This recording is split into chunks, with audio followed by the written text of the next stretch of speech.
Good morning, everybody, and welcome to the regular HRB meeting for Thursday, June 19th. ARB. ARB. Did you say HRB? ARB. That's good for me. ARB meeting of Thursday, June 19th, 2014. Would the Secretary please call the roll? Chair Liebert, Present. Vice Chair Pop, Present. Board Member Liu, Present. Board Member Malone Pritchard, Board Member Guyer. Here. Thank you. Okay, we have 4 present. So with that, we'll move on to oral communications. This is the time when members of the public may speak to any item that is not on today's agenda. Do I have any speakers? No? Okay. Agenda changes, additions, and deletions. Do we have any changes? I don't think we do. No, do not. Okay. Thank you. So minutes. We have minutes, approval of minutes of May 15th. I Move that we approve the minutes of May 15th as presented. Great. I'll second. Okay, we have a motion and a second. All those in favor say aye. Aye. Aye. Aye. Opposed? Okay. So with that, we will move on to the first item. It's a study session. There is no action being taken. It's a downtown DAS project, request by Crown Castle for ARB study session regarding conceptual designs for a downtown DAS distributed antenna system, installation of approximately 17 units located on existing light poles and street signal light poles along University Avenue, Lytton Avenue, and Hamilton Avenue for Verizon Wireless.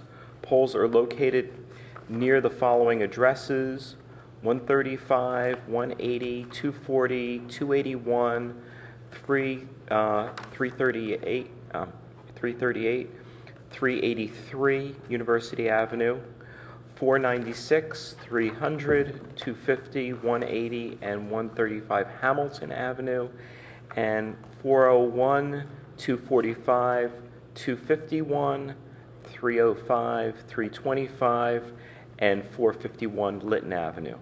And this item was continued from June 5th, the June 5th meeting, and as I said previously, this is a study session, so there will be no action taken today. Ms. Campbell, would you like to introduce the item? Yes, thank you. So as you've already mentioned, this is a study session where there's no action taken today. When the applicant is ready with their formal application and they submit that, then we will bring that forward to the ARB for review, and then at that time we'll be taking action on the project. I think the board has received one comment letter on this project from a resident, and a lot of these questions and issues will be addressed probably later on in this process, but we'll definitely connect the residents with the applicant to discuss the technical issues, and we will review the process with them as the inquiries come in. So I will turn it over to Crown Castle to do their presentation, and we have Stephen. Thank you. If you wouldn't mind introducing yourself before you start speaking, and then you'll have 10 minutes for your presentation. Mm-hmm. And then at the end of your presentation, we will open it up for the public to be able to speak. Thank you. Good morning, Chair, members of the board. Stephen Garcia for Crown Castle. Unfortunately, there is no aerial map that shows you all the locations, although you've identified them in your earlier presentation. There are 2 additional sites that were provided on the list of facilities, but unfortunately did not make the list here. So I will point those out just shortly. I can barely see that.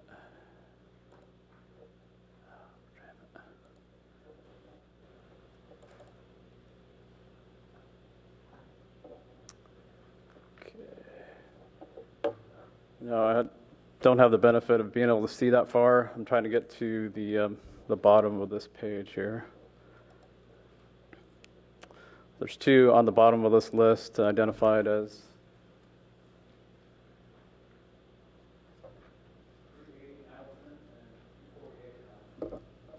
You can give the speaker the hand mic and he'll, yeah.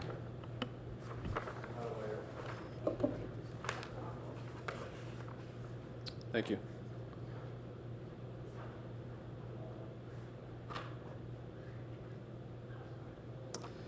Again, the two locations that were not included on the agenda, 380 Hamilton Avenue and 248 Hamilton Avenue.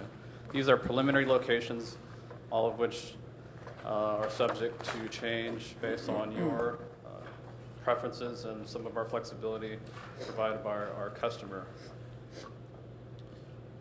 We identified those 19 locations which are typically at the intersection of each of these locations.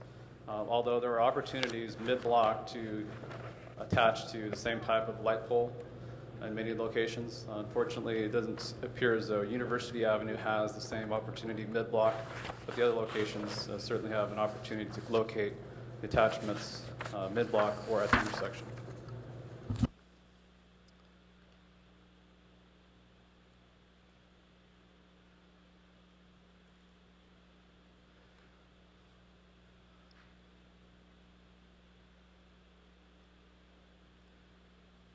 So what we have here is a typical example of the 19 locations that we've identified and one of the possible design attachments solutions. We have an antenna and two remote radio units attached to the top of the streetlight pole. Those can be painted. They're not painted here, so it's easier to identify them. But in a typical scenario for us, we would paint those to match. So what you have is an antenna, 22 inches in length, by approximately 10 inches wide and 5 inches deep. The remote radio units behind them have a similar dimension, are almost identical in size. And those can be located at the top, as shown here.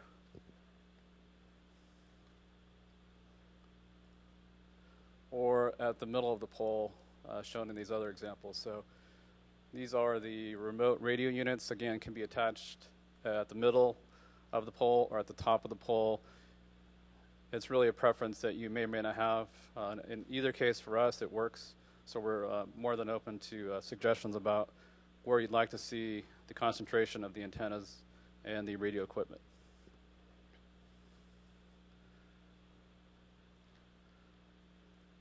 So again, existing and proposed. There have been some questions about the use of the poles, whether or not they're structurally capable of supporting the additional antennas.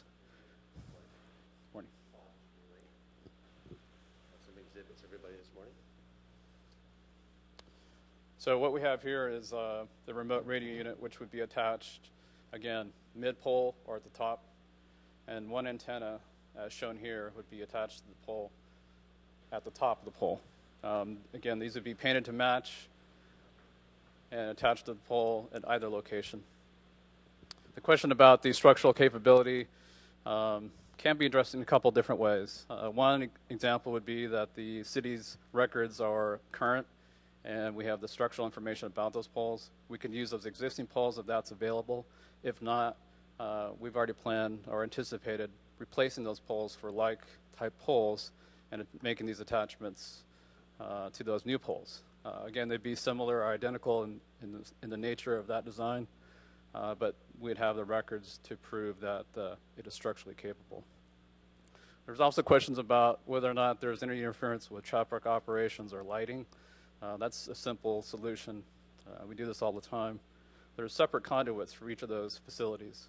So there's a separate conduit for the traffic signal, a separate conduit for the light, and there's a separate conduit for the electronics that are fed by fiber inside the pole. So again, very simple solution. Nothing that would compromise the operations of that pole.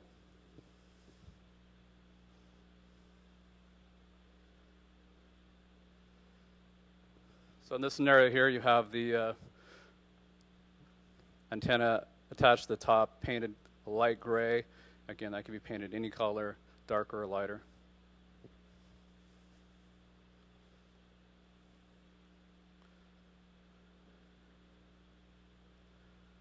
So essentially the difference between these two is one has the antenna only at the top and the other one has the antennas and the radio units attached to the top.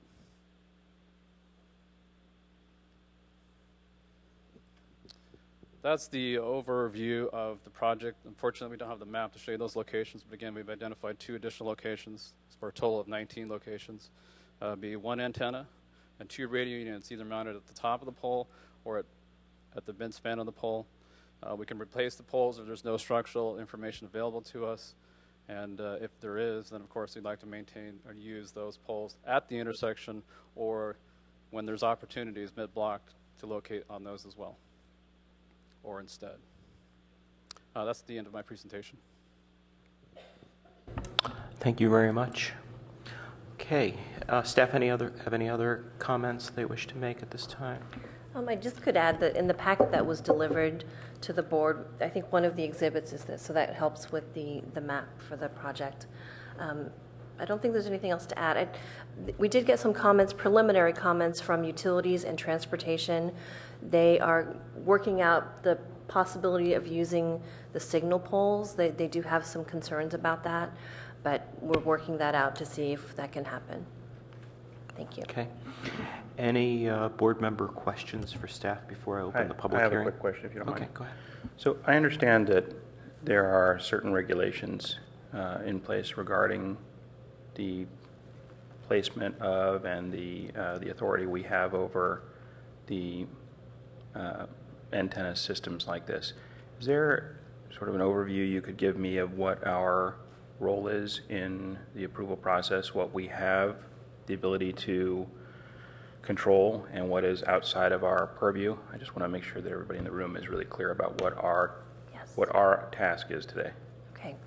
So our role with reviewing these types of installations is purely the aesthetics. So we can focus on how it looks and just the general design of the units. We don't have any control over the issues or the concerns that people raise about health issues, or that's pretty much the hot topic of all of these types of units, but that's the one that the city has no regulation over. So basically we just focus solely on the looks of the project, and everything else is regulated by the FCC. And I'm assuming it came out of the beginning. Obviously, this is a study session, so there's no, the role today is simply to gain an understanding of this, and if there's any comments you might have, which are not binding. I just want to make sure everyone understands that we're only looking at character and quality, and even something having to do with maybe the quantity of these is outside of our role. Is that right? I mean, the actual system design is beyond our ability to really regulate or interact. Is that correct? Yes. I mean, our goal is to, for these types of installation to be as stealth as possible, basically, if you look at it from a, minimize what we're viewing in any way possible. Thank you very much. Any other questions for staff? I just wanted to follow up on that. So I think, this is my recollection from the last time we had the AT&T DAS, we had lots of questions from the public saying, why can't we use this other technology? Why can't we use this other thing? And my understanding is that we can't. Like if this is the type of technology that they've chosen to use, that we have to work with that, right? That's correct. Yeah. Okay. I'll open up the public hearing now. This is the time when members of the public may speak to this specific item. Do I have any speakers? Okay. We will close the public hearing and we'll return to the board for comments. Let's begin with Board Member Pop. Vice Chair Pop. That's fine. I'm a board member. So I guess the first question I have for the applicant is this equipment proprietary to Verizon, or will it work on other carriers' signal as well? That's a good question. The goal here was to minimize the visual impacts of the facilities. In doing so, we limit it to one carrier. We certainly could increase it to support multiple carriers, but in that scenario, we'd have much larger antennas and equipment that would have to be placed at the base of the pole or somewhere else in the vicinity of that pole. So at this time, we've limited it purposely to minimize the aesthetic impacts. Okay, thank you. Appreciate that. Are we just doing questions now, or can I just have a discussion? Okay. So, Study session. yeah, study session, right. So here's my issue, okay, is that we're looking at 19 antennas here in the downtown area, which in and of itself, you know, I mean, if 19 is what they need, 19 is what they need.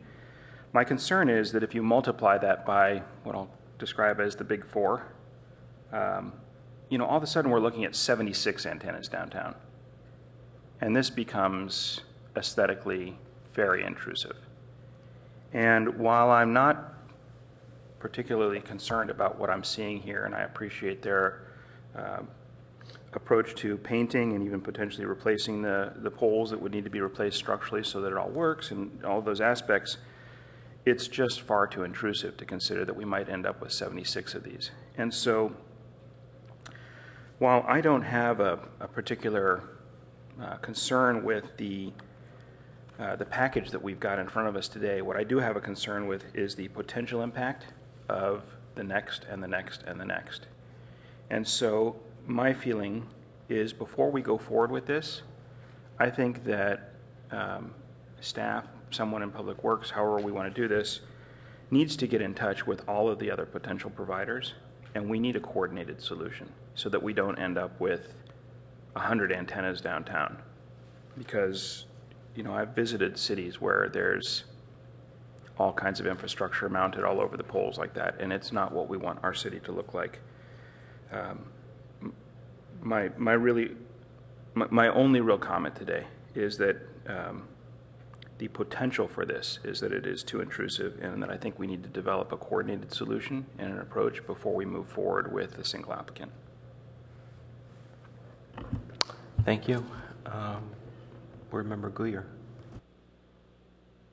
Actually, I had the same thing, and maybe, you know, what needs to happen is that if the next one comes in, they have to bring their own that has the capability of also being able to handle, you know, the previous, you know, that sort of thing. So you keep the same poles or whatever. But as far as just looking at this, the one thing I noticed on here, can this three-way unit be rotated 120 degrees? And the only reason I say that is the way it's installed right now, it looks arbitrary, as that the one larger one is on one side versus I'd like to see that at the rear to balance out the light fixture in the front.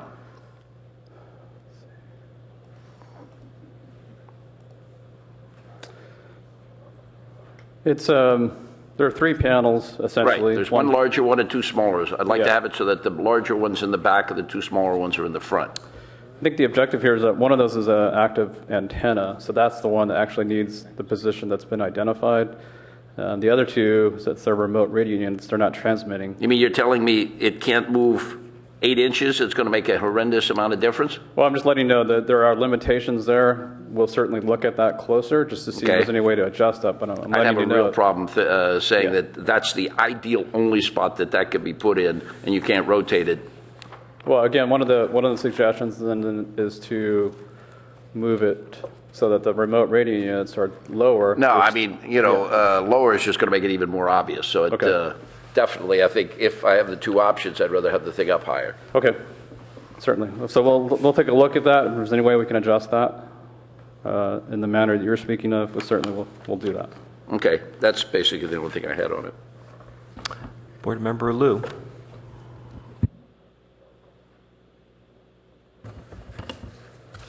Great. So I remember when we were looking at the AT&T DAS project, there were some options for like battery backups, and there was a debate of whether they were up on a pole or ground mounted or whatnot. And so I was just curious as to if that was under consideration for this there's no system. Yeah, excuse me. There's no planning for the remote or battery backup units. AT&T has that objective typically in their plans for most of their networks. That's certainly not the case with Verizon. Not that it couldn't be. It's not a part of the plan today. AT&T seems to be the one primarily focused on having battery backup at each location. Great. And then on just generally on the aesthetics of this, I think this is like pretty minimal looking. So I think this generally I'm sort of in support of this. The one concern that I had was on at certain locations. Mm-hmm. If you put all three at the top, it may look really top heavy.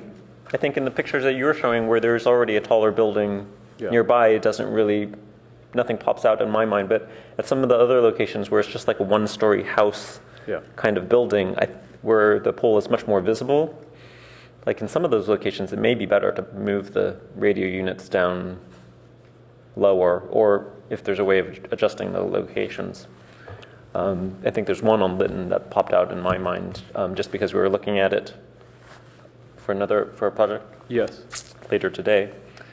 I think generally the like painting everything to match the poles, which is what we did for the AT&T thing, I think worked really well. I mean, I can barely tell that they're there. And so it was sort of support painting them to match. And I think that's all that I have on this one. I think it's generally pretty good looking. And then I just wanted to follow up with board member Pop's question about the coordinating the systems. And then I remember that after the AT&T thing, we had the I know that the city did some sort of coordinated plan for its own internal sites, and I was wondering maybe if Amy, do you remember what transpired from that? I know you weren't necessarily coordinating all 4 carriers or anything like that, right? But you were just reviewing our own city sites. So yes, there was an RFP, request for proposal, issued for a wireless master plan. And we had people respond to that, and we selected a firm, and they are, to prepare a wireless master plan. Now, that wireless master plan involves towers as an alternative to DAS and this kind of thing. The timing on that is very interesting. As far as that goes, the firm who is proposing a wire master plan, they're studying the issues. I guess they're contacting the different carriers to see what the needs are. But timing-wise, we have people coming in and wanting to come in with applications to proceed. So it's a bit awkward because the plan is not finished and won't be for some months. And so they're, because these are private entities and private companies that have, their timelines, it will be an interesting, we're likely to end up going to council and having a conversation with them again. Great, thank you. And then I had one last question just about the process, which I think we'll go into probably when it comes in for a formal application. But the timeline is different than our standard review. And so I just wanted to alert the public about this, right? And I was wondering if you could explain the clock that Right. So we have not received an application yet. Right. This is pre-application talk. But then once we do receive an application, there will be a comment period, and we have what's called a shot clock that is a little different than the standard Permit Streamline Act because it's a wireless telecommunication facility. So, we have the same 30-day completeness review, but then, things speed up from there, and we have to take action, if it is a complete application, that kind of thing. And then there is, all architectural review projects are appealable to council. So, that's what happened in in the AT&T DAS project. So that could happen in this case as well. Okay, right. So the board makes a recommendation to the director. It's the director's decision, and it's That's appealable correct. It's to a director's council. decision based upon your recommendation as far as the aesthetics. Right. And is there CEQA review? Or it's a modified review? Yeah, I mean, it's in the sense of, is it exempt or is it not exempt? So I believe we've in the past determined that these are exempt. Yeah. So thanks. Okay, thank you. Okay. Well, I'm in agreement with most of the comments made here by my colleagues, particularly the ones made by Vice Chair Pop with regard to a proliferation of antennas in the downtown. There was an AT&T DAS project that came forward, and has come forward. It's been approved, and it's moving forward, my understanding. And now here we have another one, and so what's happening is that next we can see Sprint or T-Mobile or some other carriers certainly putting in their DAS modules pretty soon. And then in the future, as you know, equipment needs to be upgraded all the time because the level of service is improving, so the antennas and everything else will probably have to be changed at some point in the future. So my biggest concern is really the visibility of these. And what I find is very difficult is the antennas are antithetical to the streetlights poles that these are being placed on and how they're being placed. We spend an inordinate amount of time selecting lighting standards for this city, particularly light poles that are in our parks, the light fixtures that go on top of our utility poles. If this was just a straight utility pole, there's not much we can really do with it, but this is a decorative street light, and so that's where the rub is, so to speak. What I would want to see is that these be minimized. I don't have a problem with having some in the downtown, but I have a great deal of problem with them multiplying and just taking over every single streetlight pole, and not only that, having multiple ones on top of some poles. So I think that's where the real issue is. What I would recommend is when this comes back to us, that the applicant, along with Verizon, talk to other carriers and discuss co-location and sharing of equipment. I know it's a distasteful thing because you want to have market share. If I may just comment. No, this is Okay. my time to speak, Thank and you had your time to speak, and you'll answer my concerns the next time you come back. Thank you. So the idea is that co-location must be considered if we're going to move forward with this.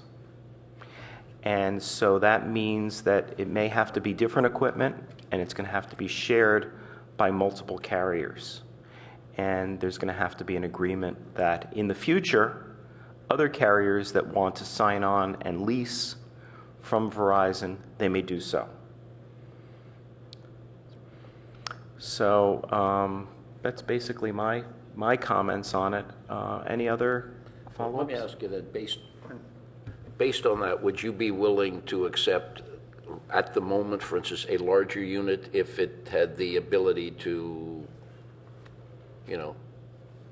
have the capacity of handling the other three carriers? I think we need to look at that in the Okay, context I'm just saying. I think we need to look at that in terms of the context of what this equipment is, because to have, as Vice Chair Pop outlined, 78 nodes, in the downtown, well, we're running out of poles, and I don't think it's going to work. And I think it really needs to be based on maybe some other equipment. They might even have to use some private property, and locate poles in other locations, Right, no. on private property that have to be approved. So that's the approach I would see. Any other questions? I just want to say that I think that these are fairly sleek in their look, that I appreciate the aesthetic of this, and that the the approach that you're taking here, I think, is commendable, particularly that you came forward for a study session. Mr. Garcia, I'd like you to take that back to your team and let them know that we really appreciate that you've done that. It makes a big difference, I think, in terms of how the process goes. And so I, for one, am really glad that you've done it that way. In response to Board Member Guyer's comment, I'll say very clearly, yes, I would prefer a single larger unit than a proliferation of units all over the place at different sizes and different looks, and something that's The only reason I brought it up so is disconnected. that, if I don't Turn on your mic. Sorry. Mike. The only reason I brought it up is I don't want them to go away and then figure, well, we could use these, but I don't know if they're willing to accept that. That's why I wanted at least to throw it out. Obviously, we need to look at what it's going to look like, but leave that door open. Mr. Garcia, you're a private contractor, I assume, working for Verizon? Is that correct? No, Crown Castle's customer is Verizon, and as well as the other carriers that you've also talked about. So you do have the ability to interact with and discuss this with the other carriers within your organization? We certainly do, and we do that all the time. Okay. Yes. And I just want to throw one other thing out there. You know, AT&T rolled out their DAS system for the downtown. You might be able to actually work out an agreement with them to replace their equipment with again shared equipment, and thereby reducing again the number of units that we have. I'm just throwing that out there. It may not be possible. AT&T may say, no, we don't want any part of this, but we can't continue to have a proliferation, as far as I see it. Maybe my colleagues feel differently. We can't really have a proliferation of poles, and especially since they are decorative poles. Understood. Okay. Thank you very much for your presentation, and we will move on to the next item. Item number 2, again, is a study session. There will be no action taken today. It's 1313 Newell Road, Art Center. Request by City of Palo Alto Public Works for study session review by the Architectural Review Board of design concepts for a new corner freestanding sign for the Art Center and Rinconada Library facility. Formal project will require a sign exception to exceed the number of freestanding signs allowed on the project. And with that, would staff like to, Ms. Campbell, would you like to introduce the... Yes, thank you. Actually, I'm just going to turn it straight over to our Public Works staff. They're the ones taking the lead for this project. Thank you. Thank you.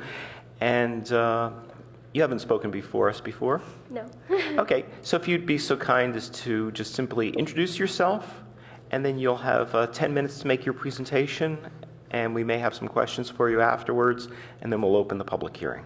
Okay. Thank you and good morning to the ARB. So my name is Valerie Tam. I'm an assistant engineer for the Public Works Engineering Department.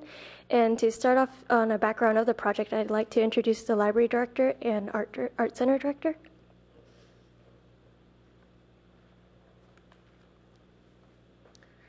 Good morning. I'm Monique Lacange Zizenhenny, the library director, and with me is Karen Kinzel, the manager for the art center. So as we began the project at Rinconada Library to do the renovation and construction work, I spoke with the art center, and Karen came to me, and we suggested that perhaps we could develop site work that would connect both of our buildings and our grounds into a campus and enhance wayfinding and parking to build on the Rinconada, the whole campus project that's gone on there. And as we began thinking about the site work, we started to discuss the concept of a shared monument sign at the corner of Newell and Embarcadero that could provide a marker and wayfinding tool for the community, and which reflected the activities and the missions of both of the organizations. Great. And in our discussions, we identified a few different goals for the sign. We wanted a monument sign that would be visible from Embarcadero and Newell for drivers, bicyclists, and pedestrians. We wanted signage that would integrate successfully with the natural environment of the lawn and tree canopy. We wanted a sign that would successfully signal both the art center and the library equally, and a sign that would incorporate some whimsical design elements. And we did hear that a little bit from the ARB when an initial design was presented as part of the art center signage packet.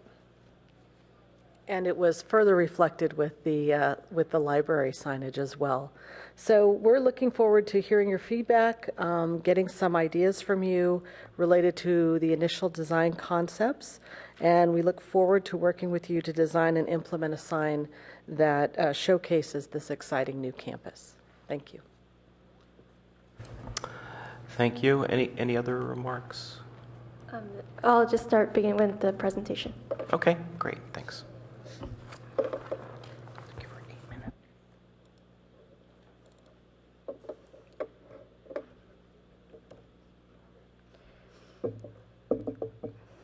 Okay, so I wanted to first show the vicinity map.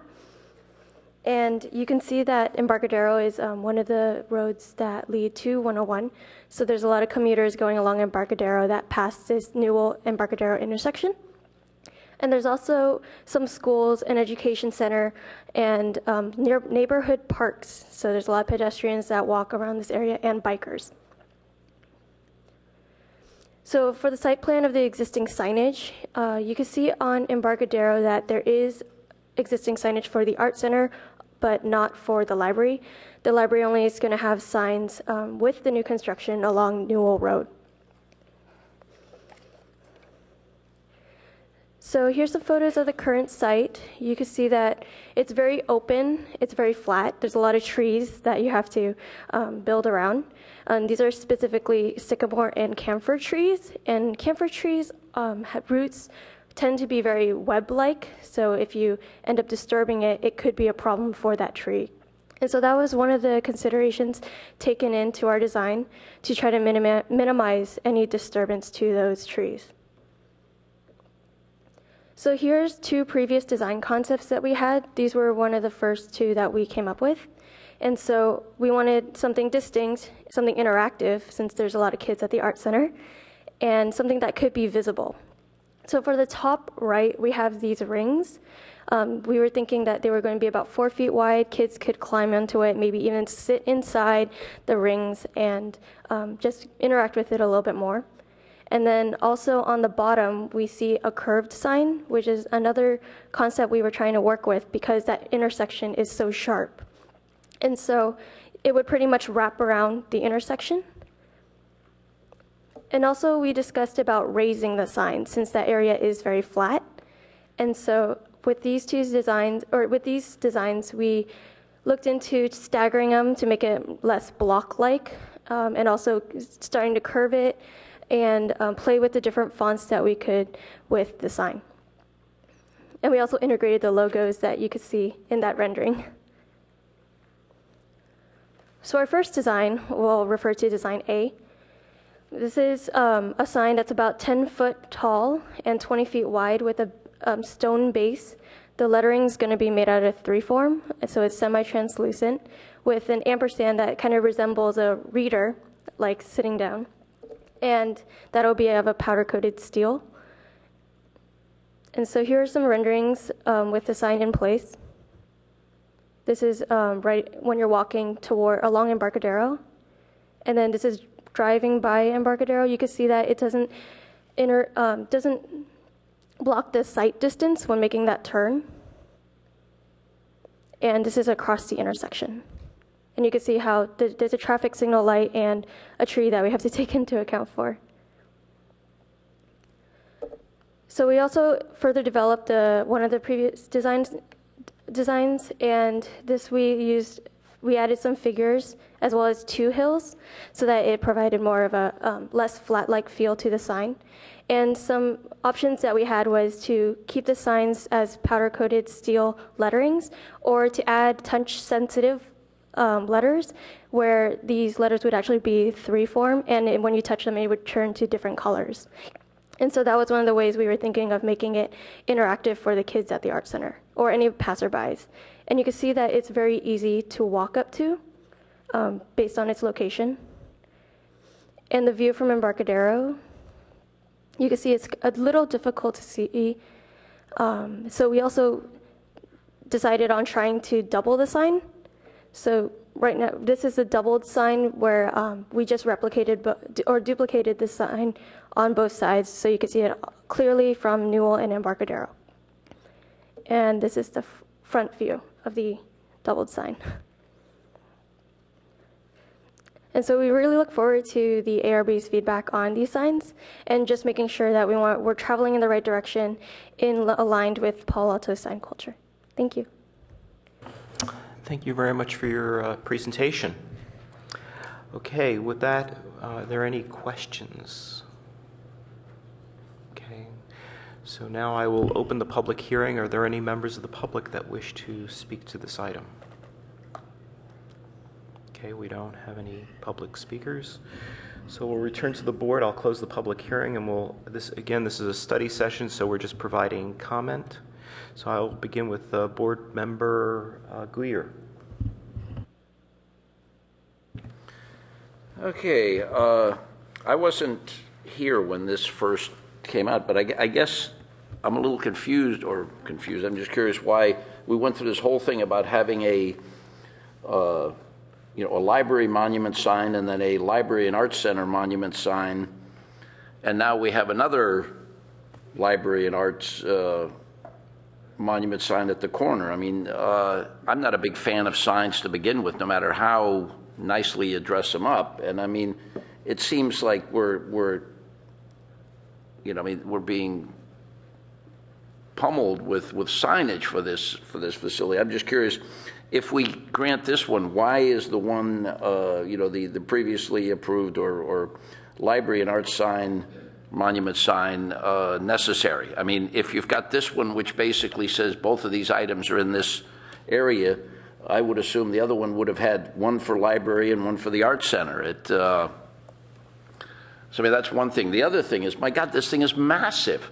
It's a 10-foot by 20-foot sign for actually two buildings that I've always thought were very low-keyed, very nicely done, subtle, I guess is the word. This sign is not subtle, no matter what it is. I mean, if you look at especially the A, I guess it's A, when you see the proportion compared to a car, I mean, it's huge. I'm just wondering why something that big is necessary. And then also the fact that here it's got a nice green background and then the sign is green. So, I mean, you're sort of defeating the purpose of trying to see anything. The only thing you see basically is the anchor Sam or whatever. What's the? An ampersand. Ampersand, there you go. The other, so I mean, if I have to pick between A and B, I like A better than B. I think B is a little bit too cutesy. I don't know. I'm not a big fan. But anyway, I think that's enough for now. Okay, board member Liu. Okay, so to answer Robert's questions, right, is that the two projects have been coming to the board for a long time, and there's always been discussion about some sort of sign on this corner, okay. And the design was totally up in the air, but it was always sort of conceived of as a part of the overall project. It's just been sort of lagging behind the other ones, as I'm guessing. I think in particular, like the art center has like fairly minimal visibility. I mean, because it was like originally at City Hall, and there was talk a long time ago about maybe like a sculpture garden out there in the front, but generally I think generally the board has been supportive of having more visibility of the art center project, because it's almost invisible from Embarcadero Road. And so I think that's why if you see in the photos that there are like banners on poles from a previously approved project. And that was one attempt to try to get more visibility to the art center piece. I think just on the signs, my reaction was that they were huge. I think generally when I look at monument signs, they are big. I mean, they are generally oftentimes like 10 feet or more, like at least on a commercial street like El Camino. I think some of the ideas that you're talking about, which is like to work with the lawn in the tree context, are very interesting. It seems to me the like raising the berms is really interesting to me. Although I think I prefer the scheme A. I think it's scheme A. But it seems like to me that the plinth is just huge, and I'm a little worried about the plinth because like I think normally like the idea of a plinth is like you put a big like military statue of a general on a horse on top of a big base, and it's meant to be monumental, and you're not supposed to sort of climb on it. And so if you're trying to make something a little bit more interactive and that people can touch and whatnot, it seems to me that you want it kind of more ground, closer to the ground. I mean, you could have a base, but maybe not quite as tall as you're showing in the drawings. I also do worry, like if people are sort of climbing up on it or whatever, taking pictures of it and getting close to it, that if you have a base that they're climbing up on it, that's something that they can fall, and then you've got the stone base that they're falling on something that's really hard. And so it doesn't seem to me to quite all sort of, like your ideas don't quite seem to all mesh together quite so well. I do like the thing that I do like about A with the large letters and stuff. And it reminds me of the, like in New York City, there's the 957th Street. It's the skyscraper, and it has just this huge, like 10-foot high red number 9 that sits right on the sidewalk. And it's just so out there, and but I think it's held up over the test of time. I mean, it's been there for like 30 or 40 years, and I don't know, it seems to work, and people seem to like it. It just sort of adds, element of whimsy as, on a busy New York street. And so I think that your sign, your A, has the potential to do that. B, I think I would have to caution you with like little, like the little figures, like the green figure. I mean, I think that's going to be like, if that was selected, I mean, I would guess that would be vandalized within the first week of being placed there. I mean, we've had sculptures on Embarcadero before, right? The friendship sculpture, and it was vandalized pretty quickly. And so I would just caution you about that element of that. I do kind of like the idea of the berms and the sign, just because that whole area is characterized by the lawn and the trees, and that's sort of working with the with that context. But yeah, I think I prefer A, just as something that's like an idea worth pursuing. And I do like the idea of the 3 form because it would tie in with the library sign. And then I would just caution you that 3 form does scratch, so please keep that in mind. Just the durability of it. Thanks. Okay, Vice Chair Pop. So, quick question for staff: have you evaluated the signage in terms of our signage regulations, or established any understanding of whether this will require an exception or? So for sure it will require a sign exception just because it's an additional monument sign being placed on the site. The one thing that I haven't looked at is, I haven't looked at anything else other than that because this issue came up with the last package, so we had identified that this 3rd sign would be part of a sign exception process. But other than that, I haven't looked at anything else. Okay, but I think it's fair to say it's outside of the typical size limitations for signage right now. Absolutely. Okay. So, didn't have the benefit of being here the first time this was discussed, but overall, I really think both of these are too big, and while I really appreciate the concept of them being interactive, I think that's a great goal, and I like the idea of the whimsy And I certainly understand the issues of visibility, particularly on Embarcadero, where people are, they're really focused on the traffic. It's a tough street to drive a little bit, and all of these things. Everybody uses their GPS now. They sort of know where they're going, and so I think that the need to have a really large sign that identifies what's at this site is not quite as critical to me as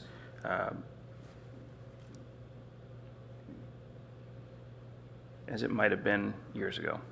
And I agree with comments that have already been made, particularly Board Member Guyer, who is absolutely correct in saying we're sort of being pummeled with signage on this particular project. I was very much in favor of the banners in the lawn. I thought that the other things that we've been looking at are very nice, but just at a basic starting point, there's no indication of this being a Palo Alto entity. There's a big sign that says art and a big sign that says library, but it doesn't say Palo Alto anywhere on it. We don't have any inclusion of that.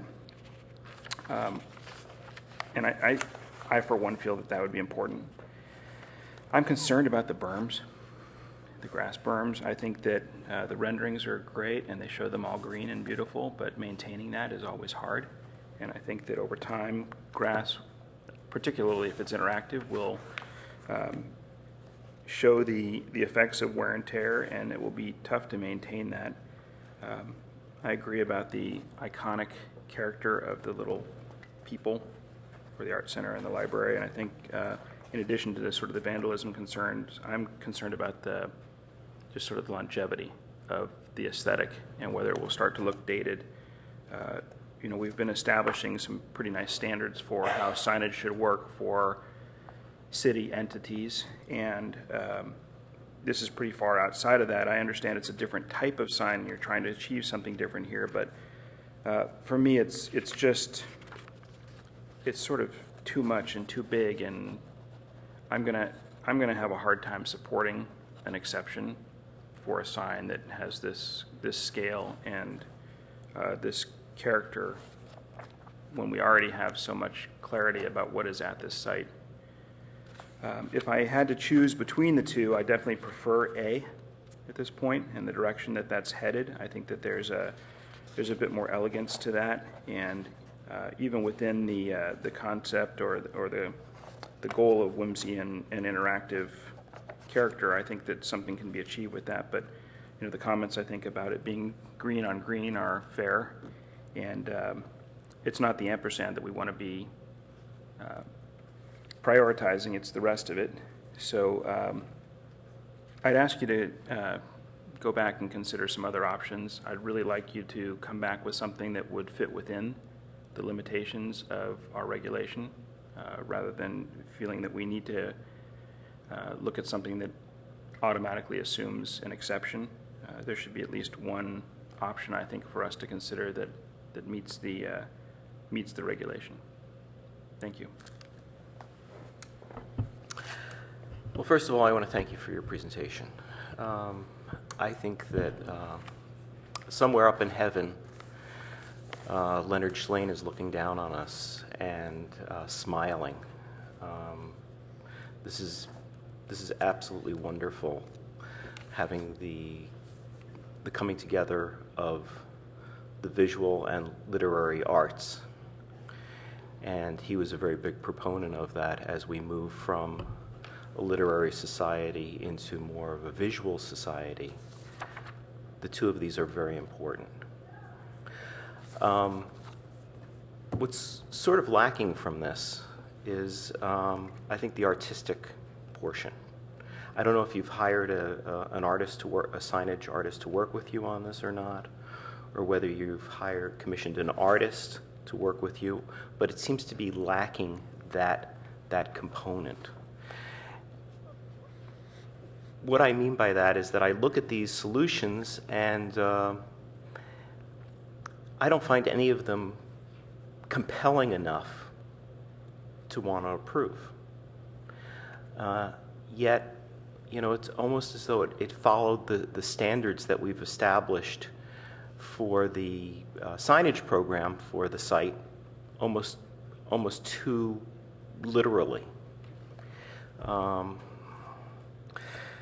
So what I'm looking for is a visual artist or one or a signage artist that's able to take this to the next level in being able to put together a concept that's going to marry the visual arts with the literary arts. Now, how's that done? It's a couple of things. We're looking at words. That's the literary. But the font is the visual expression of those words. So what I think is lacking here is a play on words. You've got library. It has an AR in it. Art begins with AR. Why aren't these two playing with each other? It could be done in a variety of ways. You could set it up like a crossword puzzle. A crossword puzzle does that. That's a visual expression of words. They could be sitting in the letters could be sitting in the lawn, and they could cross each other. The letters could, in some way, I'm thinking of a spiral. They could all be set up in a row where it says Art Center, curved around, and Art Center and the ampersand, and then coming back on the back side of it, library. So that you see one imposed in front of the other, and as you move around that corner, it captures your eye. It might be a little driving distraction, but it captures your eye, which is what we want to do, and your imagination. And so I think there's an incredible amount of opportunity here, and it seems to be lost because it's lost in the in hiring the person who's going to actually have to execute this. Now, with that in mind, is we've given a number of exceptions, signage exceptions for this site. So I wasn't a big proponent of the other signs that were on Newell Road. I know that they're particularly important, the monument signs there, but I think the way they were executed wasn't my liking. I think I went along with the rest of the group because it was the majority, but I had expressed my reservations. So in terms of this execution, I think it needs to be something extraordinary for this board to really buy into it and say, yeah, this is something we need. And maybe, just maybe, it needs to go the other direction, which is that it's not a piece of signage, it's more an art piece that spells out what's going on there. So those are my thoughts. And any other follow-ups on this? If you don't mind. Well, let's go in order again. Great. Board Member Guyer? Yeah, just a minor thing. Seeing as though all these signs are being done at the same time, and as you said, the sign in front of the Art Center says Library Art Center. I mean, the one that was recently approved. If we're going to put this thing on the corner, why do we need a second one saying the exact same thing? Why not just reduce the size of that one that says just Art Center? There's one for the library, there's one for the Art Center, and then this one at the corner would have both. That reduces the overall scale of signage. I mean, is that possible? Seeing as though the other one's been approved, or, I'm assuming it's going through the same agency, so it doesn't really, you see my point? Yeah, I don't know. I think that it's their sign. They have to decide what they want to do with it and how they want to express it.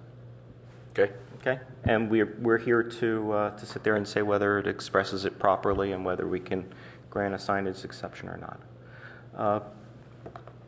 Board Member Liu, do you have any comments? I don't have any follow-ups. Okay. Vice Chair Pop? Just a quick question for you. I think I know who this is, but you mentioned Leonard Schlein. Yes. And I'd like to just ask you to Tell me who that is.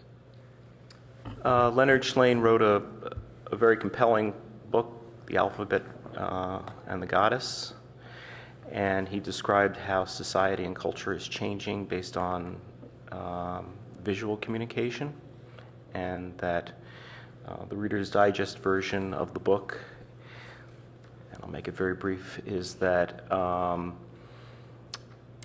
that it has to do with we are moving from a literary society to a visual society, and it all has to do with being a, how shall we say, a patriarchy to a matriarchy.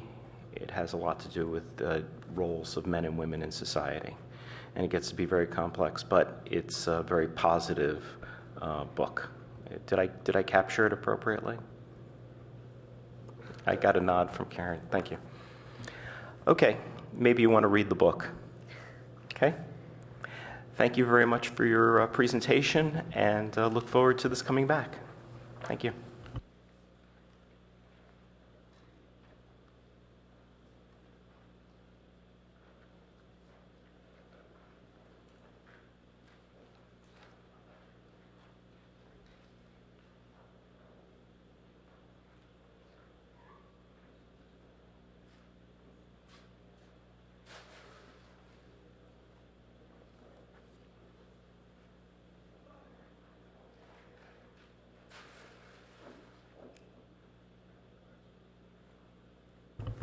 Mr. Hayes, you ready? Okay. So we'll move on to the next item. Item number 3. This is a preliminary hearing. We are not taking action on this item today. It's 411 437 Lytton Avenue, request by Hayes Group Architects, Inc. on behalf of ICANN. Did I say that correctly? Correct. ACAN and Company for preliminary architectural review of a proposal to construct 1, a 3-story office and residential building, 2, a 276 square foot addition to an existing historic category 2 residence, and 3, a 2-level underground parking garage under the new and existing building on a 15,031 square foot site in the commercial downtown within pedestrian combining district, CDC bracketed P. Preliminary reviews are exempt from the California Environmental Quality Act. So with that, if staff would like to, Ms. Lee, if you'd like to introduce the project. Thank you, Chair and members of the board. The applicant is requesting a preliminary hearing to request feedback from the board for a 2-parcel, 2-part project that consists of a new 3-story mixed-use office and residential building and a minor 276 square foot addition to an existing historic category 2 residence. The project also includes a 2-level underground garage that's proposed to be constructed underneath both the new building as well as the existing historic residence. Staff has received feedback from one area resident concerned primarily about privacy and compatibility. The board's feedback will be used to inform the applicant and staff on what is expected for reviews of the formal applications and permits. The project would also include combining the 2 parcels into 1 parcel. The applicant, Ken Hayes, will have a presentation following staff's report. Thank you. Okay, Mr. Hayes, you know how this works. You'll have 10 minutes for presentation. Then we will open the public hearing, and then we'll respond for questions and comments. Good morning, members of the board. My name is Ken Hayes with Hayes Group Architects. I'll be presenting the project on behalf of our client, Ahikian and Company, and Brad Ahikian. He's here today. The site is the corner of Kipling and Lytton, as staff explained. 2,800 approximate foot site here with the historic category 2 building on it that we elevated. And the corner site, which is here, and it's about 12.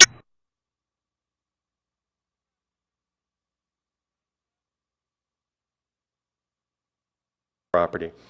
The property is currently zoned CDCP, both, even though there's a house on this one, the historic house. Surrounding I, CDC, P, as well as RM15 across Lytton. That's an abutting residential zone, and we have an abutting residential zone, RMD, at the rear of the property. Those abutting residential zones are addressed in the zoning ordinance. They reduce maximum height to 40 feet and impose a daylight plane on the project that is pretty unusual. You'll see a slide on that. Here's some shots of the, the existing historic building, looking from Kipling, kind of on Lytton. The back of the historic property is here. This is the existing building. It's about 24 foot, 4 inches tall right now. It's interesting. It's similar footprint to part of the new building, but that building will be removed. This is the view from Lytton. Program for the building is to demolish the wood or the existing 2-story office building, construct a new office mixed-use building, residential and commercial.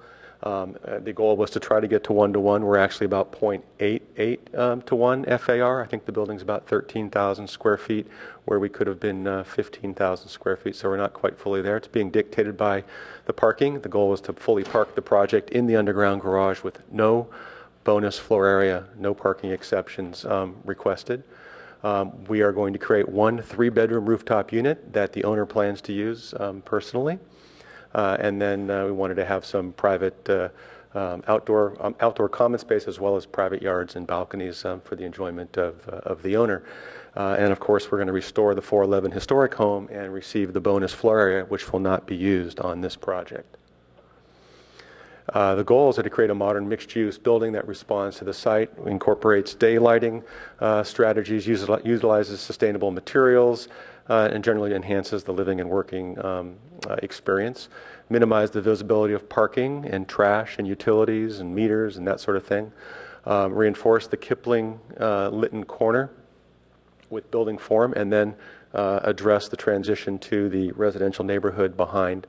Create an entry courtyard, provides a buffer to the historic house. We think that's a proper place for an entrance to the project, and then transition from low-density residential to the medium-density commercial downtown.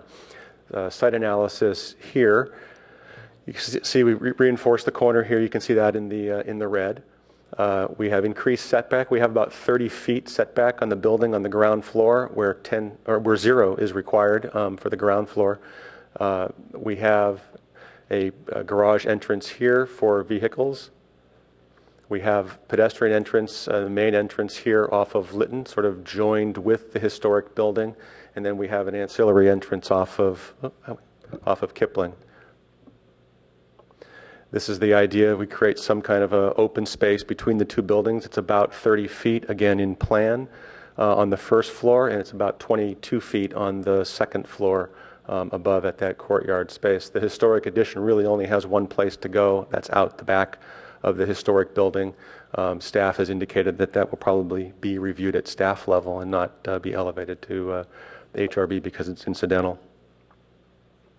And then at the rear of the property, we have about a 25-foot garden at the back. So we do have opportunity to plant lots of foliage in the back, as well as along this property line here to address the neighbors' concerns over privacy. We have not engaged a landscape architect at this point, but will shortly. And then also enhance the pedestrian shopping experience, or just the connectivity between the inside and the outside. So lots of glass and windows along this frontage is a positive thing. Daylight plane really puts some restrictions on the project. This is the daylight plane in plan, and then there's this psychedelic 3D drawing here that sort of shows, I don't know if that was in the drawing set, oh it was, that shows how those daylight planes impose restrictions on the property. You can see here there's lots of space behind the building where we can get plant material, and here's about a 10-foot zone outside of the parking garage that's below grade. But it's a fairly complex daylight plane scenario. We are complying. The ground floor plan, primarily open space here for the office, so it's flexible over time and won't be outdated. All of our utility cores are located in here: electrical, trash for residential, trash for commercial, fire, electrical, etc. Vertical circulation elements are very defined, as they are in most of our projects. And then the main lobby coming in here. Second floor, again, generally open office strategy with vertical circulation elements addressed. Lots of opportunity for daylighting.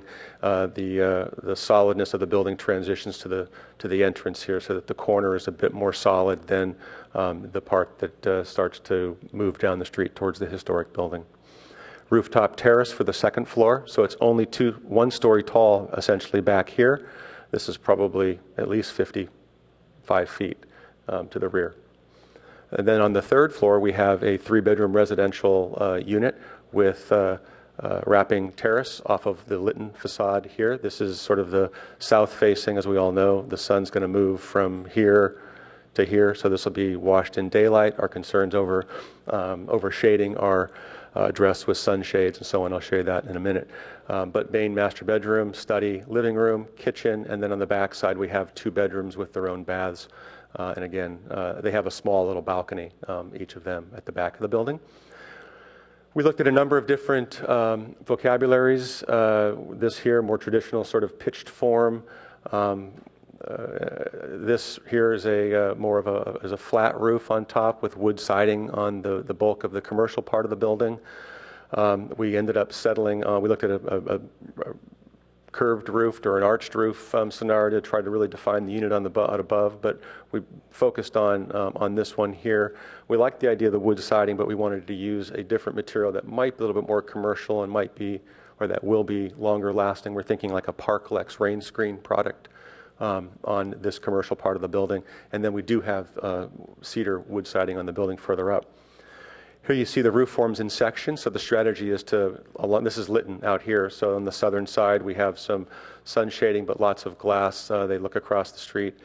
Then the back part of the building, we also are introducing clear stories to bring light sort of back into the building where the main circulation is for the residential above.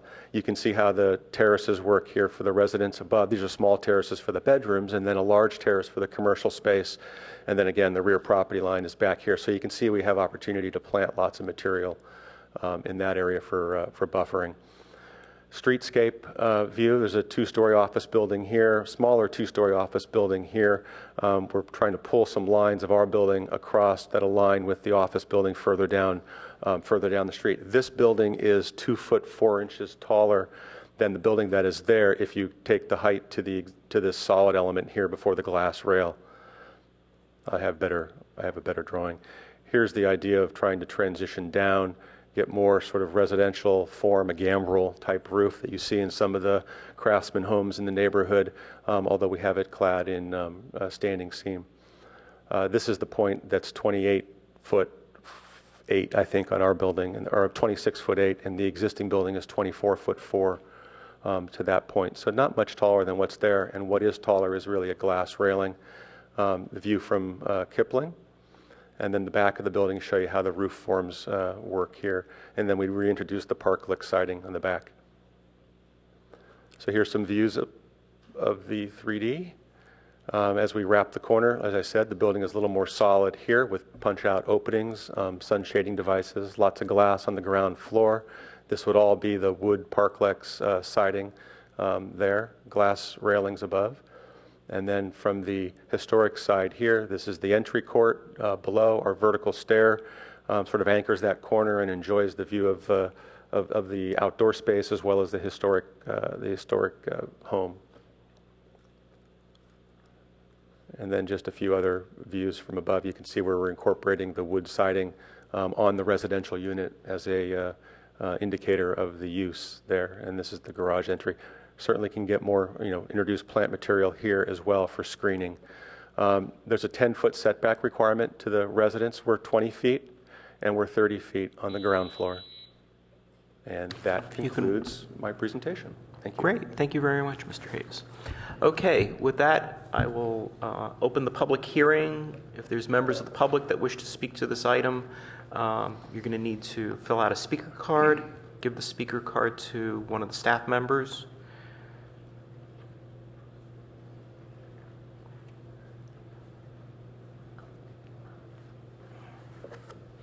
Okay. Hi. Wait. Okay, we have Geetha Shinkantan. Shinkantan? Yes, that's Great. right. Okay, thank you. And Ms. Shinkantan, you will have 3 minutes. Okay. Okay? Yeah. If there are any other speakers, please get your speaker card in. Hi, and I live in the property that's adjacent at 385 Waverly, and Mr. Heekan is my neighbor. He's been great all these years. So I just have some concerns about the site plans don't show the view from my property, how the daylight would be affected in that zone. There should be a buffer there as well. It looks like the building comes up right to the fence line. I'm a bit concerned. It would be nice to have their garden come to my fence instead. And the other is privacy, of course, just to understand how it's going to impact privacy. I don't get an understanding from those pictures. And the third is lighting at night. Like right now, there's some signage on one of those windows that faces my house. So I'm just concerned what kind of lighting will be there at night as well. And parking, I noticed that there will be fewer parking spaces than required. That area has had a lot of parking problems because we just have a lot of downtown traffic. So I'm just wondering if we reduce the number of parking spaces, it'll make parking on the street much worse. Those are my concerns. Great, thank you very much. Are there any other speakers? Okay, with that, I will close the public hearing. This is a preliminary review, so it will return to us for final action in the future. And so I'll begin with board member questions. Board member Liu. I have a question for staff. Yeah. Sorry. So I just had a question just about the P designation, pedestrian designation. And so a lot of times downtown it's the GF and P. So you actually have like retail and the pedestrian amenities. And this one we don't actually have the ground floor designation. And so what does that change? How does that change the design for the P? Because I'm just thinking like I don't see recesses. I see lots of windows, but it's not retail. And so when I walk down walk down Lytton, I see there's a lot of dark glass. There are a lot of blinds that are closed. It's not that pedestrian friendly on many of the older buildings. And so I was just wondering, how do we balance that distinction? Right. So when it's GFP, the GF, of course, is about the land use, which, retail, and not ground floor office. When it lacks the GF, then it's just the P, and the P is about, display windows. It is about recessed and landscaping and pedestrian interests, which could take many forms. I would agree that blacked out windows and shades is not pedestrian friendly, pedestrian interest. So to the extent that we can get a building that has architectural interest as well as display windows that are actually visible to something, as well as landscaping, as well as coverage and this kind of thing, or a place where a pedestrian could take refuge in a recessed area, and of course breaking up the building for a long stretch, if there's a long stretch of building. Those are all, goals, I think, of the P combined district. Thank you. And then I have one last question for staff, which is, I was looking at the, our downtown urban design guidelines, and it mentions mentions like Kipling and, is it Florence? For the two smaller side streets. It was mentioning something about historic open space, and I was wondering if you guys I don't ever remember hearing anything about that, and I don't know what it is, and I was wondering if you could follow up maybe next time if there's any recollection about what that is, or if they're just trying to maintain, the intent was to try to maintain the street space. Like, I don't know if they were trying to mean like setback, the front yard setback, I don't know. But the urban design guidelines don't really explain it. I know on Kipling there are a couple of older, kind of Victorian or something, homes there that may have factored into that urban design guidelines. Bruce Bakuji was very much involved in those guidelines. I have his number, so I might ask him. Great. And then I have one question for Ken. I was wondering on the roof terrace for the offices, is like how would you factor in like privacy to the neighbors? Because it seems like that would be looking down into the backyards of several of your neighbors, and I was wondering how would you manage the? So your place is here, correct? This is our property here, and so this is your backyard. Okay, so and then so there's opportunity here and here to all the landscaping we want, and that will provide visual screening for the office occupants here that might be on the terrace and privacy concerns of the neighbor here. This will be a little more difficult for this right here because we are on the property line, and so we might this wall in some way. Maybe this wall is 6 feet higher than the terrace or something, and we try to integrate that into maybe sun for them, and at the same time prevents them from looking into your backyard. And then, does the a lot of times when you have like a rooftop terrace, the building department will say you need to have 2 means of egress. Right. And how would you handle? Well, that? The stair that you're showing is actually from. I see a stair, but that's going from the basement or from the garage up. It's not going from the terrace down. There are 2 ways off of this terrace, here and here into the building. Okay, I see. Back into the building. Okay. Yeah. I will pass the baton. Vice Chair Pop. Great. As always, I'll start off by saying thank you for coming in for a study session. I think it's helpful. I have a number of questions about this one. It's a complex little project you've got going here, and really appreciate that daylight plane. You thank Alex for that. Yeah, thank you, Alex. Appreciate that. So, a couple questions for staff, I guess, before I get to Ken. Is there parking required for 411 Lytton?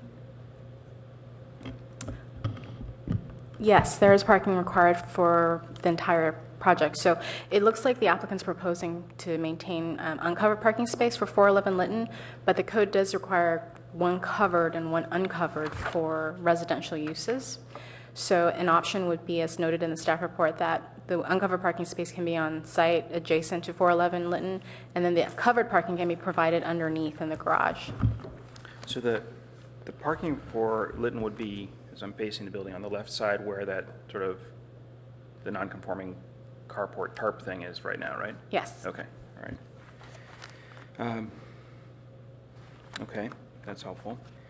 And then in terms of, normally I wouldn't touch on this at all in terms of the parking, and I guess I'll mention this because it came up in the public comment. Currently, the parking that you're describing actually complies. You're providing all of the required parking on site at this point. Is that correct? That's correct, with 1 caveat, and that is we have some tandem spaces. Got it. So this is my question for staff, and the only reason I'm getting into this is because it could ultimately alter the design. So why would we allow an exception for tandem parking in a situation like this? Is there a reason that we would do this, or as part of this initial study session, can we provide this applicant some direction that says we're likely to consider going in that direction, or it's really not going to be possible? We actually haven't made a determination absolutely if we would support the tandem parking. We just raised it as an issue. So it really depends on what the entire package comes back with. So if it's designed where there's an on-site manager to make sure that the tandem parking would work, but that would be up to details that would be discussed during the formal application. So it's actually completely open, and we certainly welcome board feedback on that. Okay. So my feedback on that would be that tandem parking is really difficult. My building where I am now, and I think you were at one point. Forever. we're managed tandem parking all day long, and it's constantly waiting for someone to move their car and trying to locate them, and it's really difficult. And I think that in a mixed-use environment like this, trying to find a way to get that to work is really, it doesn't seem like that would be possible to me. And so I'm quite concerned about the direction it's being shown, and I think that we probably need to consider an alternative here that does not require the tandem parking, or at least provides it in a way that allows one car to be moved without having to bring another owner down, another person down. I realize the package is very preliminary, but it seems to me that there's a couple of trees that are not shown, some pretty significant trees that are not shown, and in addition, I think, I'm not positive of all these addresses. I didn't look carefully when I was out there, but I understand where 385 is. I think the building next to that is 355. Is that right? Okay, so there's some structures at the back of 355 that are pretty significant as well that don't seem to be shown on the drawings. And I am in agreement that the concerns about privacy and the zero lot line approach here is going to be difficult. The idea of a landscape buffer is great, but at the same time, we have these daylight planes to try and protect solar access for people, but the rub here is that you can plant a tree right on the property line and take away all of somebody's available light, essentially, and very little anybody can do to control that. Right. I'm concerned that providing a landscape buffer to help improve the privacy will ultimately remove all of the solar access to some of these sites. And so as a part of what we're presented next time, I think it's very important for us to have some really detailed solar studies that show how the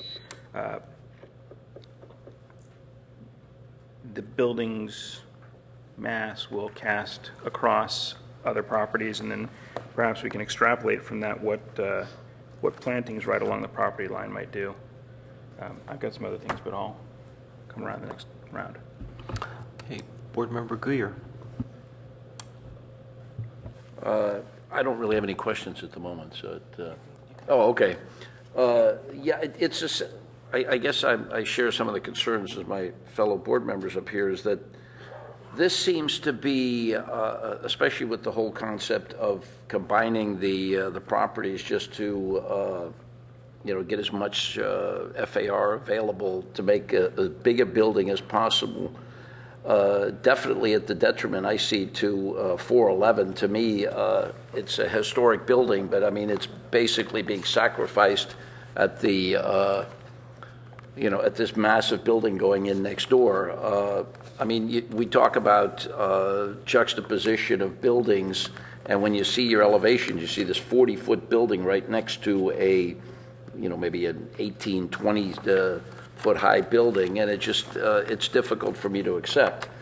I also agree with the whole idea of, I keep reading in here, lively pedestrian sidewalk, and I sure don't see it in this thing.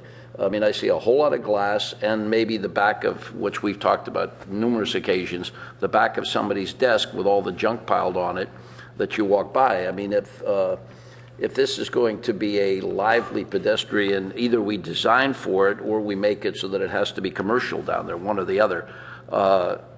If the code says you don't have to have retail and it can be office, then this whole bottom floor needs to be redesigned to give it a little bit of character. Unfortunately, on some of the, I know they're preliminary, but on some of the elevations, I think that some of the rear elevations look a whole lot better thought out and more interesting than this particular corner, which is going to be the more dominant. It's very flat. It's just a big box. The parking, I mean, I'm sorry, but I can't imagine where anyone, if they live in that small house, is going to park their car in the underground garage at the building next door to make sure that you've got a covered parking. I happen to be the type that I take good care of my cars. I park them inside all the time. And even I would probably go, yeah, fine, maybe I'll do it tomorrow night. I'm sorry, it just, I'm not following you. well, I'm saying that the requirement for the covered parking for 411, if I lived at 411, I mean, you'd really have to push the fact that all of a sudden, oh yeah, I've got to go park my car next door in the 40-foot high or two, layers. There's no way to provide a covered parking space at 411. Yeah, I understand that. Right. That's what I'm objecting to. I'm saying that, if that's what should be in a normal situation, you've got one covered parking and one open. I'm not saying you can't do it. I'm just saying that's one of the problems I have with this project is that because of the merge, it's definitely at the detriment of 411. That's why I'm saying it. Can I respond?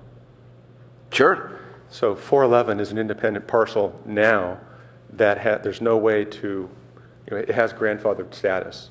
So we have there's enough space for two uncovered spaces, essentially is what they have today. There's no way to add a garage. I'm not arguing that. I'm just saying the fact that, you and I have had this situation, we've both been in the situation where they say, we're not going to tell you to change something, but if you touch it, it's fair game. Well, guess what? You're touching it. I mean, as soon as you blend those two together, you're touching it. And as far as I'm concerned, then it needs to be brought up to at least something relatively current. So the space would be, so it would be in the garage, below grade. Well, either that or something. Then don't touch that thing, then I wouldn't be an issue. So I'm good for it at the moment. Thank you. Okay, first of all, I want to thank you for coming forward with a preliminary concept. It really helps for us to go through these preliminary reviews. I think it's particularly important on major projects like this. Generally, what you're recommending here, I'm in support of. I think it's a terrific project.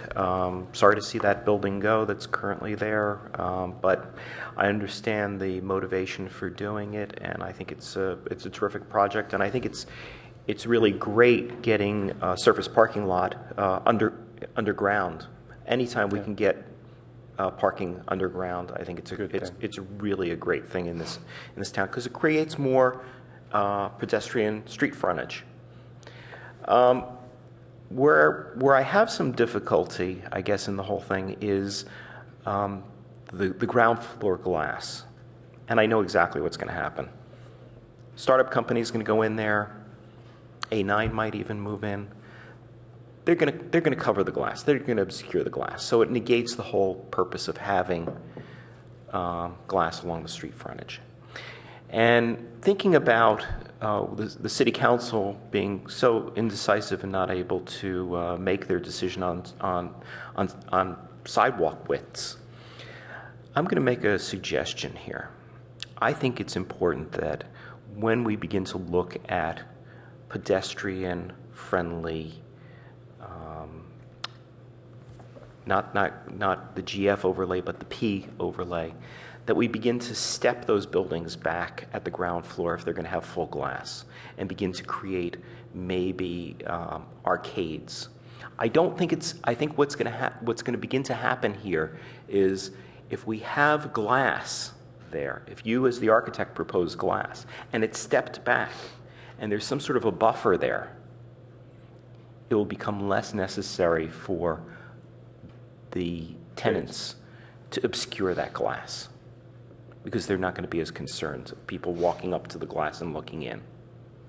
It can be handled with landscaping. It can be handled with a low obstacle, like a low fence or a low wall. But the idea is, if you're going to have glass, let's make it a pedestrian experience and not have these windows obscured. The second area that I'm having a little difficulty is your driveway access. And I don't have a problem with having the access there and it goes underground, but it becomes a bit of a maw. It becomes this gaping hole.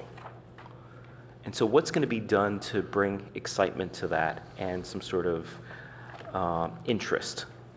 And maybe it has to be contained within an opening of the building. I know that you've got a conflict there with daylight plane, but ultimately something has to occur there that isn't just this blank driveway entrance going down into a hole in the ground.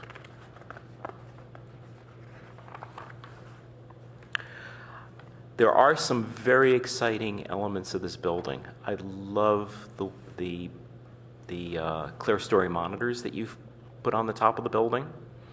Very in support of that approach. I think it's a great way to go. Where I have some difficulty is I think that they work much better in threes or in odd numbers. If you look at the Hewlett-Packard main building out in the research park, they've got a series of monitors to bring light into that building. And maybe, over part of that midsection there, the light monitors should happen so that it's seen as a continuous sawtooth. And then there's an element from one of your other schemes which I think is particularly exciting, which is that the horizontal railing, the horizontal wood railing on... this one here? Yeah. And so I think that might be able to be picked up in terms of maybe the railing on the preferred proposal, as well as using as a shielding element on the monitors. So I just play around with that a little bit. I think that's the direction that I would like to see this go in. There is, I guess I should talk a little bit about the adjacent house, and I will do that on my next go-around. We will go for another round of comments and questions, and then we'll close this item up. Great. Board Member Liu, do you want to start? Sure.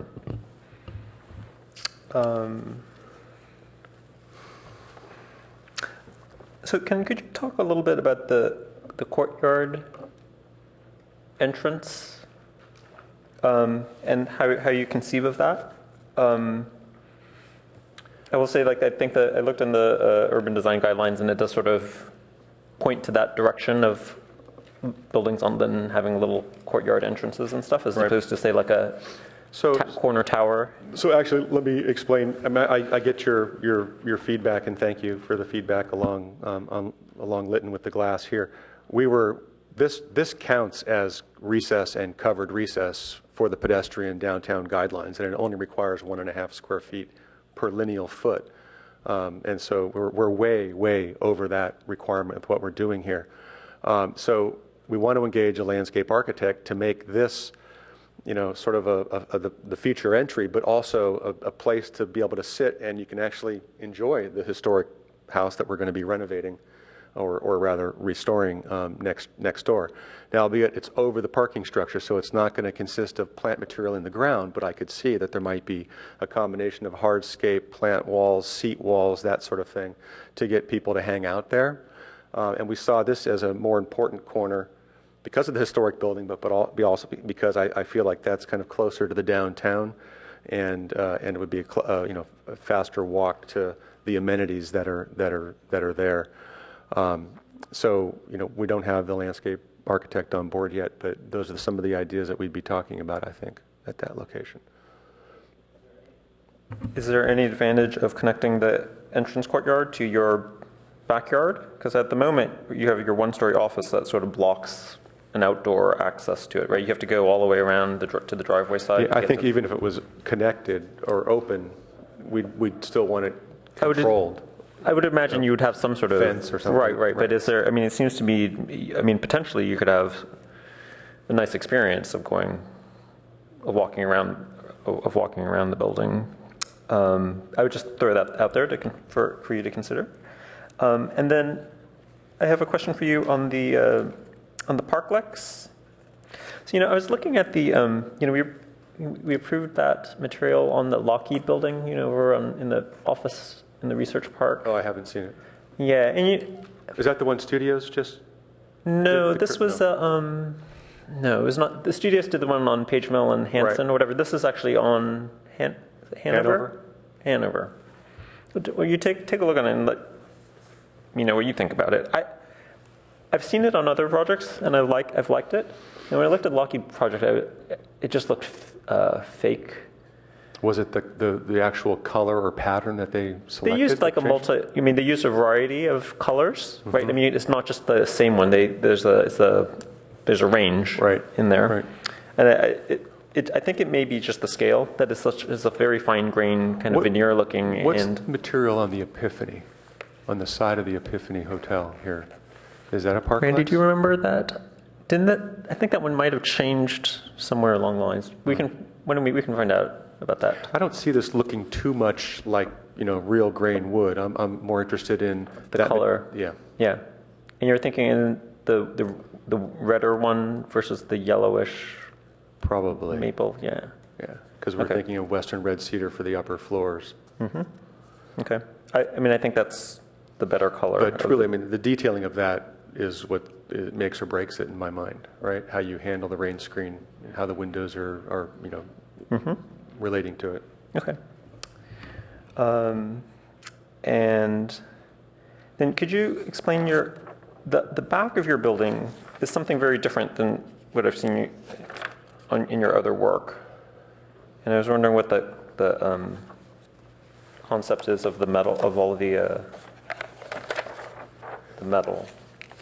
Well, this is actually something that we have explored a lot. Haven't always been successful with everybody involved on decision making. All right, so we were very happy that that Brad was on board with our thinking. Okay, the idea is it's like a gambrel roof. It actually helps lower the scale of the building. Where you bring the roof and right down the side of the wall where it turns into siding. All the windows get pushed back to the vertical plane. I'm not sure if well, that's the view there, but don't know what the color is yet, but there.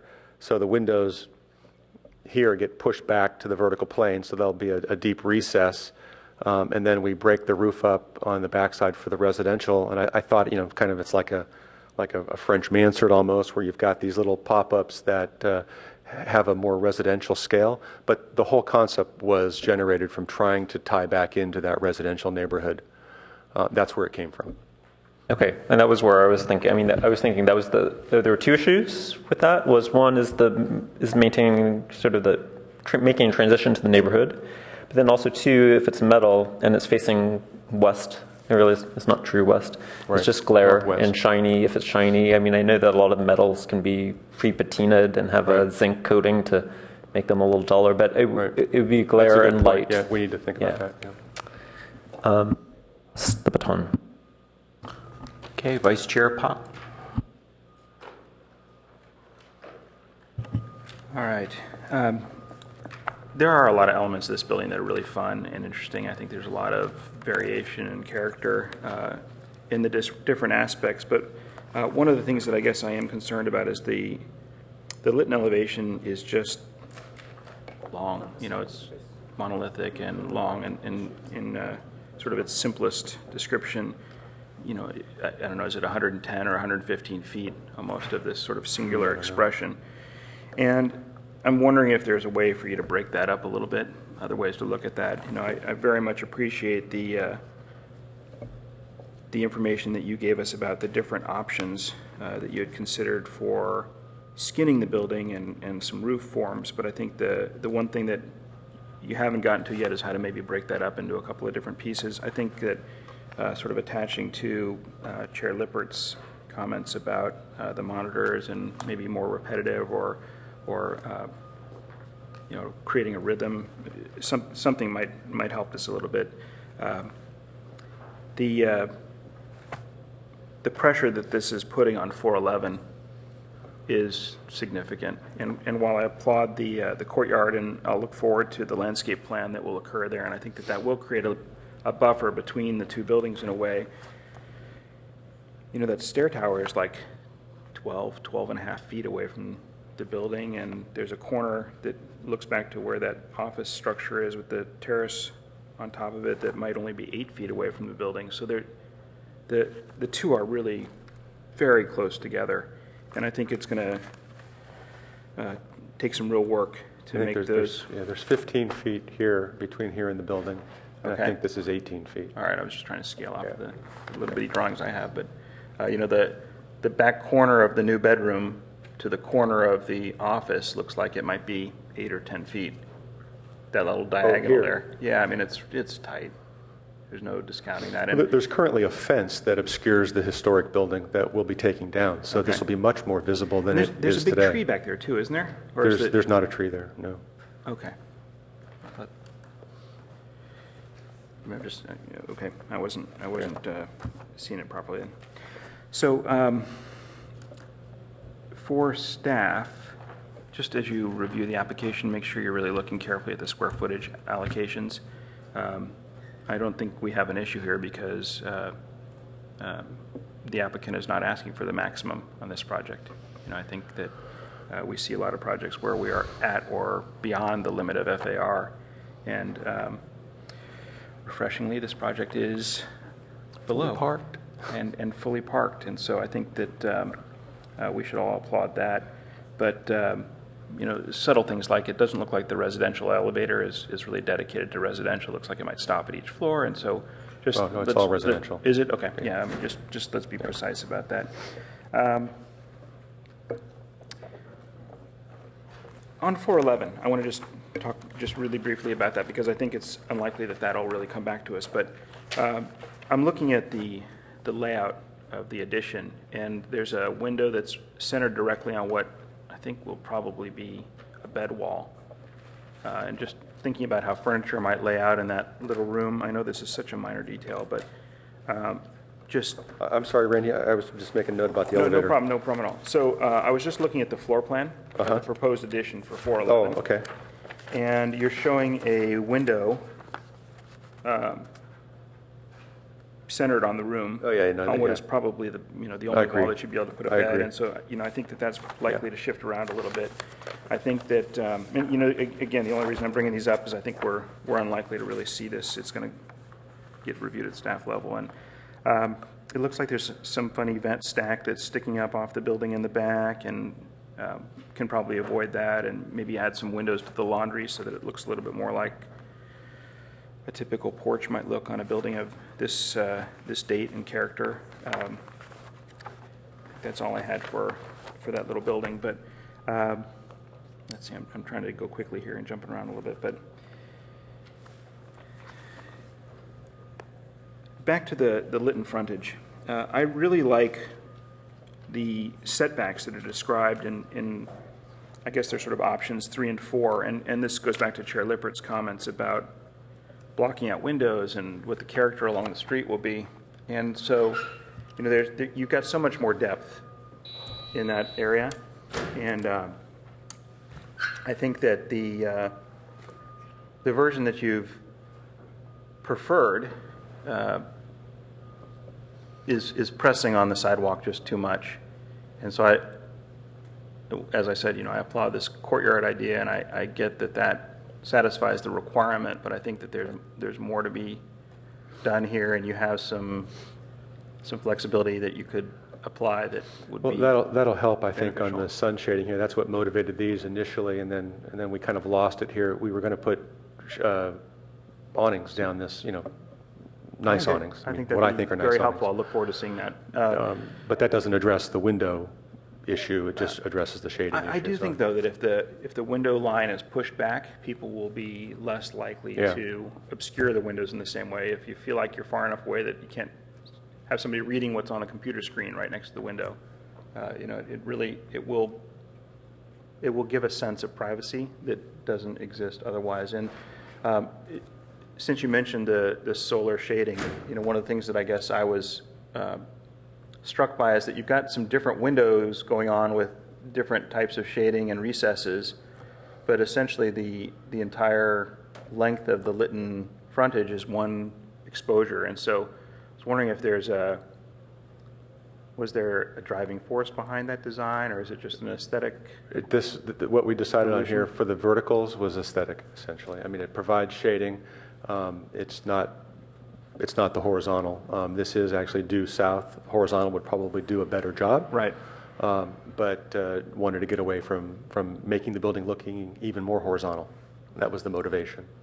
Yeah, so I think since we're in a study session, I'll ask for some further study here. And I do think that having the sunshades perform in a more logical, appropriate manner, be more horizontal right at that corner, and doing something different as it goes around the building might help to alleviate this concern I brought up earlier about, sort of this singular long building in that area.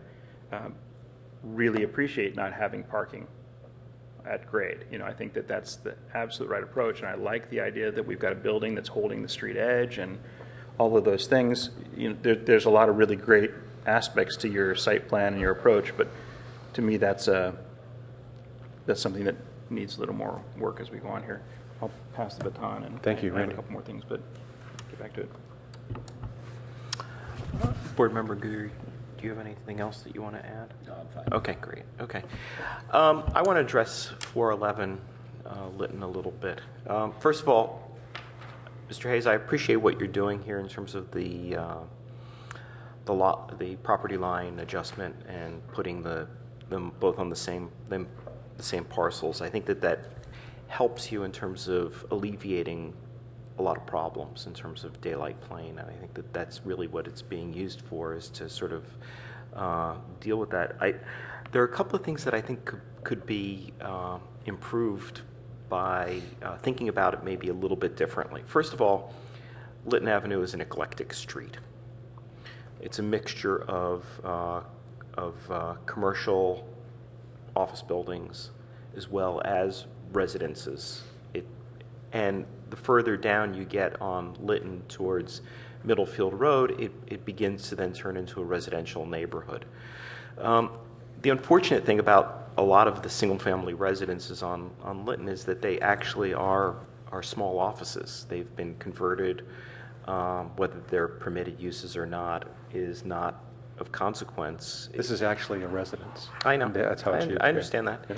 But the truth is that office space is in such high demand that we're actually beginning to see people convert apartments into offices, which is really impacting the neighborhood terribly. And I don't necessarily think it's important that it remain a residence, but it is a historic property, and that's what's important to me. And the character of Lytton Avenue, I think, is particularly important. And so what I'm thinking is, you've got a tandem parking situation, which is problematic and may not work. You have this historic building, which is sort of shoehorned now in between a new office building. It doesn't have the elbow room of the surface parking. There's another sort of ground floor use next to that with apartments above that. So what I'm thinking is that in for a penny, in for a pound, maybe it's worth it to consider looking at two things. Number one, it's a Category 2, which means that it's architecturally significant.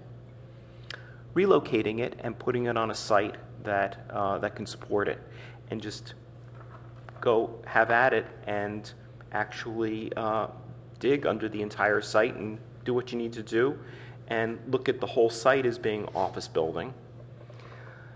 Or the other possibility is once the properties are combined, is move the house around on the site, put it on the corner across from the other house, which happens to be an office building. But then you have that transition of office building and house, and it becomes a lot less problematic in terms of the house being adjacent to the neighbor on the side street there. What is that? That's is it Yeah, so we got Kipling and Kipling. Kipling's our garage entrance, and then the other one is at Waverly. It becomes less problematic with the neighbor on Kipling, and your garage entrance can still be where it's located, and that could be developed in a way. But the house is sitting on a podium. It's sitting on the corner there, and it marks that corner. and supports the other rhythm of the housing that then precedes it on Lytton Avenue. So that's just sort of my thought about it. You might even turn the house 90 degrees so that it actually faces onto Kipling Street. So that's another way to look at it. So with that, my time is running out, and I think we have a couple of more comments. Board Member Pop, Vice Chair Pop, you wanted to just... He did not. Yeah, I'll try and be really quick here. So this one's tricky because it's right on the edge of a bunch of other zones, right? And if we were looking at a residential project, there'd be an IR process potentially. If there were, there are a series of things going on here that are really important in terms of the context of this project and how it addresses the neighbors. And while it fits within the daylight plane and it fits within the zoning and it fits within all of these things, I think there is a consideration for the context around it that has to be taken into account here and needs a little more massaging from my perspective before it's a design that I feel like I could really support. And I can't really study this the way I'd like to right now, just because the context isn't shown as well as I need it to be. Yeah, go ahead. Just one other, I failed to mention this in my site evaluation. We actually, the existing residence here, the tallest element on the back of the building here is aligns with that frontage. Great. All right, and then I push out as we come towards the corner. So I just wanted to mention, this is a planter down low. But and, this picks up that. I appreciate what you're doing with the bump out on the back and the way that comes out over the driveway to help soften that a little bit, and the bending that you're doing there. But honestly, although it's really varied and interesting, it's almost industrial in terms of the look because of the way the roofing is going to just wrap around and down. I've done that on projects myself, and I think that while it is interesting and it can have a very nice look, it does come off fairly industrial in terms of its approach. And so I think that what I really need next time we see this project is really clear definition of the context. Elevations that carry through and show the buildings next door, 3D models if you're doing it in SketchUp that really show all of the buildings and where they are, some information about the trees if you're going to propose that, and really give us a clear picture of what is in and around this so that we can really study the building and how it relates to the site appropriately. I think that probably covers everything else I wanted to touch on. That's it. Great. Thank you. Thank you. Any other comments? Board Member Liu? Just have one quick comment to address the neighbors' concern about lighting. So when a project comes in for approval, the light fixtures and the photometrics for them is part of the package, and we actually do look at the fixtures and if there's light spillage over property lines and the type of fixtures. Some of them are shielded, to prevent light from going up or out sideways. So we do actually look at that. We don't have it here today because this is just a preliminary, but that is factored in later. But Alex, that's typically the exterior fixtures, right? I think one of the things that I heard you talking about was potentially the interior light that might be glowing from the building. We have had on some of the mixed-use projects that are adjacent to houses, there have been staff conditions of approval that there are automatic night shades that close at certain periods, time periods, to minimize the light spillage. So we have addressed that before. I was trying to find a shot, just because she may not have seen this. Well, this is the lobby, so there's light there, obviously, but this is residential up here, and these windows don't. She's not going to see these. I don't think these windows are going to affect you over here. Here, so there's no windows proposed here or here. They only on the ground floor, and they face the rear courtyard. And then I think your property, does your property go to here? Yeah. This can all be planted here. We'll have more detail on that when we come back. Right here, there's not, correct. Yep. Okay, thank you. Okay, thank you very much. Any other comments? Okay, with that, we will close the hearing on this item. Board member and staff announcements. I have asked Board Member Liu to attend the City Council meeting on Monday, the 23rd, and there are two items. There's the Mayfield project, as well as 261 University Avenue, and so he'll represent ARB on Hamilton University Art. Yeah, past University Arted. So, any staff announcements? Yeah, I think you mentioned the sidewalk ordinance earlier. The motion was to bring back an abbreviated build to line, surgical ordinance modification. So I'm, back at the drawing board on that. So I'll let you know when there's a timeline as far as that goes. Yeah, so the Monday was that's the big event on those, the appeal and the 261 Hamilton. Okay. Thank you for attending, Board Member Liu. And our next meeting will be our regular meeting on July 3rd. And so that will be happening. Typically it doesn't, but this year we will. This year we are, yes, it's a Thursday, and then, we've got one item that is, and that would likely be that's a first hearing on that, and it's likely to be, the recommendation is likely to be to continue that as well, but just talk with the neighbors and the applicants on that. We'll have, I think, a lot of public speakers on that item. Okay. And I just want to thank everybody for their participation and work that they did for the City Council retreat, particularly Vice Chair Pop. I think everybody did a really wonderful job of breaking off a small piece of the meeting and making the presentation. And I think it was probably one of the most successful presentations we've done with City Council before. And I hope that will continue in the future. And then lastly, there are two items on subcommittee.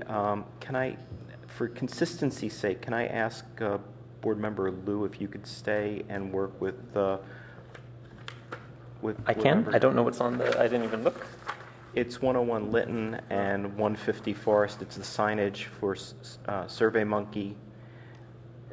And I just want consistency there. That's all. Board Member Malone Pritchard, unfortunately, is absent today. Okay, that's fine. Thank you very much. Lee, before you close, I meant to do this a moment ago. We have a new planner who has started this week. Her name is Christy Fong, and she is here in the second row. She comes to us from Canada, and she is. This is her first week, and she'll be a planner, and will be providing reports to you as well. Ms. Fong, why don't you just introduce yourself very briefly? So my name is Christy, and I'm from Canada. I have work experience in Waterloo, Ontario, as well as in Northern Alberta. My focus and interest is urban design, and my last project is downtown revitalization. So yeah, I look forward to work with all of you here. Well, welcome, and we look forward to working with you in the future. Thank you. Okay, with that, we are adjourned. Thank you.